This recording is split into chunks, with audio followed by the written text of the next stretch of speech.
Good morning everyone. आज से हम शुरू करने वाले हैं चैप्टर नंबर 4 यानी पार्ट 4 द्विघात समीकरण यानी क्वाड्रेटिक इक्वेशन। ठीक है, तो देखो पहले आपने दूसरा चैप्टर पढ़ा होगा द्विघात बहुपद। अब पढ़ना है द्विघात समीकरण। तो द्विघात बहुपद किसे कहते थे हम? A x square plus b x plus c, ये हमारा क्या कहलाता था? द्विघात बहुपद, जिसमें ए कभी भी क्या होता है? जीरो नहीं होता है, क्योंकि जीरो होने पर ये क्या हो जाएगा? द्विघात ना होकर सिंगल घात वाली बहुपद हो जाएगी।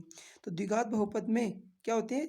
जितने शून्य हो, जितनी एक्स की अधिकतम घात होती है उतनी क्या होते हैं? शून्यक होते हैं। तो द्विघात में दो शून्यक होते हैं, क्योंकि एक्स की अधिकतम घात दो है। तो हम इसे कहते हैं द्विघात बहुपद। अब यहाँ होगा शुरू द्विघात समीकरण। अब द्विघात समीकरण किसे कहते हैं? हम समीकरण किसे कहते हैं? जब हम जीरो के इक्वल कर दे उसे, तब कहलाता है हमारा समीकरण। तो देखो, यदि a x square plus b x plus c is equal to zero, यानी इसको द्विघात बहुपद को हम जीरो की इक्वल करके जीरो लिख दे, तो तब ये हमारा कहलाता है द्विघात समीकरण। तब यही द्विघात समीकरण कहलाता है। ठीक है, जब हम इक्वल टू जीरो लिख देते हैं तभी हमारा क्या कहलाता है? द्विघात बहुपद, जिसमें एक्स की अधिकतम घात कितनी होती है? दो होती है, और उसे कहते हैं हम द्विघात। और द्विघात और समीकरण जब इक्वल टू जीरो हो तब उसे कहते हैं समीकरण। तो द्विघात समीकरण क्यों कहते हैं? इसकी अधिकतम एक्स की अधिकतम घात यानी वेरिएबल्स की अधिकतम घात दो होती है, और इक्वल टू जीरो करने पर वो कहलाती है द्विघात समीकरण। ठीक है, और ए जो हमें होता है हमारा एक्स स्क्वायर का गुणांक, वो कभी जीरो नहीं होता, क्योंकि अगर ये जीरो हो जाएगा तो ये द्विघात बहुपद न होकर ये सिंगल घात वाली समीकरण कहलाएगी। ठीक है, अब पढ़ेंगे हम इसमें द्विघात समीकरण का व्यापक रूप यानी standard form of a quadratic equation. देखो, स्टैंडर्ड फॉर्म है इसका a x square plus b x plus c is equal to zero. ये हमारा कहलाता है standard form of quadratic equation. ठीक है, यहाँ क्या है?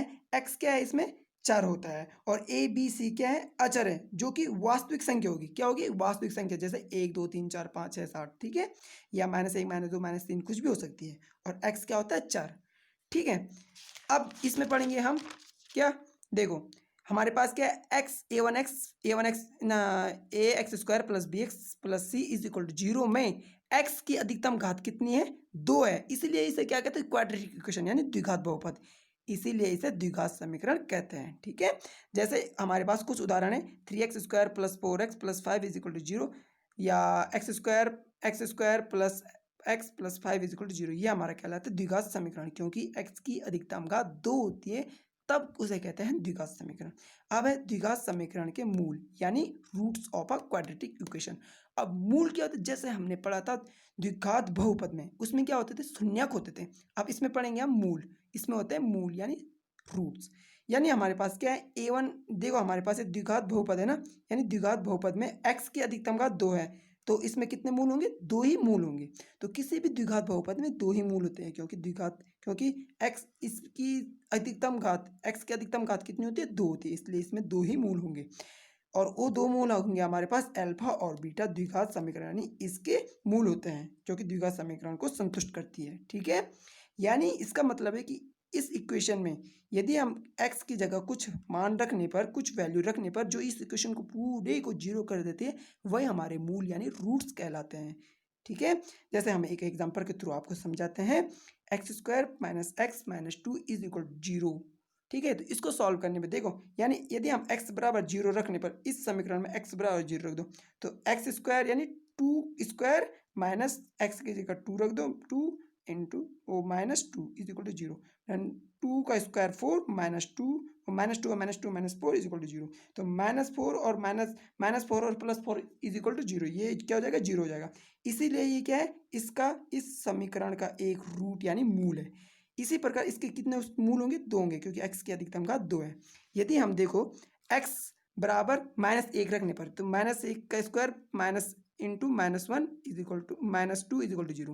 देन 1 का स्क्वायर -1 का स्क्वायर 1, और minus into minus plus 1 is -2 is equal to zero. Then 1 1 is 2, और -2 is equal to zero. Then -2 और +2 कैंसिल हो जाएगा, जीरो। तो ये क्या है हमारे पास? अतः 2 और -1 समीकरण यानी x² - x - 2 is equal to zero के मूल यानी रूट कहलाएंगे। ठीक है, तो आई होप आप द्विघात समीकरण के रूट समझ चुके होंगे। तो देखो, रूट्स क्या होंगे? यदि हम x की जगह दो और ये रखते हैं, तो ये पूरी इक्वेशन को सेटिस्फाई करते हैं, यही हमारे रूट्स कहलाते हैं। ठीक है, जैसे नोट हमारे पास बहुपद यानी एक्स² प्लस बी एक्स प्लस सी के क्या होते हैं? शून्यक होते हैं, और द्विघात समीकरण में क्या होते हैं? मूल होते हैं। ठीक है, चलो अब पढ़ेंगे हम प्रश्नावली 4.1 एक्सरसाइज 4.1। देखो पहला क्वेश्चन है, जांच कीजिए कि क्या निम्न द्विघात समीकरण है। देखो हमने क्या करना है, जांच करनी है कि ये हमारे पास द्विघात समीकरण है या नहीं है। और द्विघात समीकरण क्या होती है, जिसमें x की अधिकतम घात कितनी होती है, 2 होती है। देखो पहला इक्वेशन है x+1 का whole square is equal to 2 into x minus 3। इसको हमने सेटिस्फाई, इसको हमने दिखाना है कि ये द्विघात समीकरण है या नहीं। तो हम आंसर देखते हैं, दिया है x, दिया है क्या, दिया है x+1 का whole square is equal to 2 into x minus 3। तो इसको हमने सॉल्व करना है, देखना है ये द्विघात समीकरण है या नहीं। तो ये x+1 का होल स्क्वायर क्या है, एक फॉर्मूला है a प्लस बी का होल स्क्वायर का फॉर्मूला है। तो a प्लस बी का होल स्क्वायर क्या होता है,